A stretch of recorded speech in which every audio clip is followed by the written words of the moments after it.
Bismillahirrahmanirrahim. Assalamualaikum warahmatullahi wabarakatuh.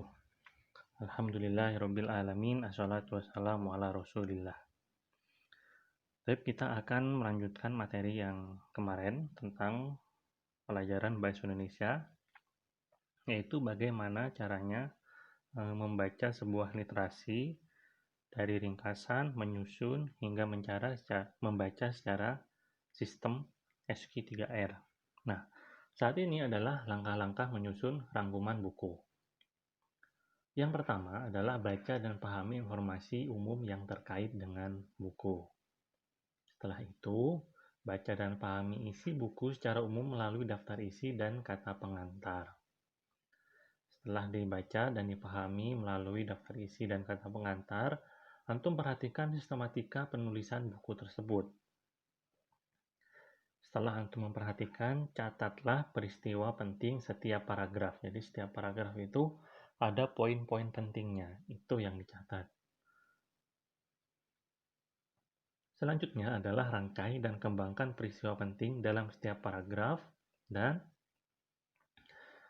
setelah dirangkai akan jadi rangkuman secara utuh. Ya. Nah, langkah-langkah merangkum dengan peta pikiran.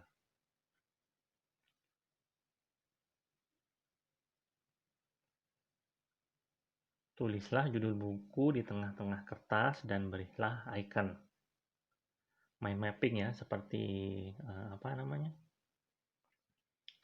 setiap di awal pelajaran, muallim selalu kasih mind mapping. Biasanya di mata pelajaran IPA. Nah, seperti itu. Jadi ada panah-panahnya. Buat cabang utama yang berkaitan dengan peristiwa dalam buku dengan warna yang berbeda. Kembangkan setiap cabang utama dalam beberapa subcabang. Usahakan setiap cabang diberi label dengan kata kunci saja. Jadi gunakan satu kata atau dua kata saja. Semisal ya, tubuh manusia gitu aja. Terbagi berapa? Kepala, dada gitu ya. Kaki, tangan gitu. Kasih panah. Nah, selanjutnya adalah gunakan garis-garis lengkung dan alur yang nyaman. Buatlah garis pengingat jika ada kaitan antara subcabang yang berbeda. Tab selanjutnya adalah hubungan antara unsur dalam buku fiksi. Memiliki kaitan yang sangat erat dan tidak bisa dipisahkan dalam buku fiksi. Unsur alur atau plot, amanat, sudut pandang, latar, dan tokoh harus mengacu pada tema sebagai pokok persoalan. Tapi itu saja untuk materi hari ini. Oh, ada lagi kurang satu ya. Ternyata muallim yang lupa. Ada 4 slide, jadi nanti 4 slide yang harus antum catat sebagai tugasnya.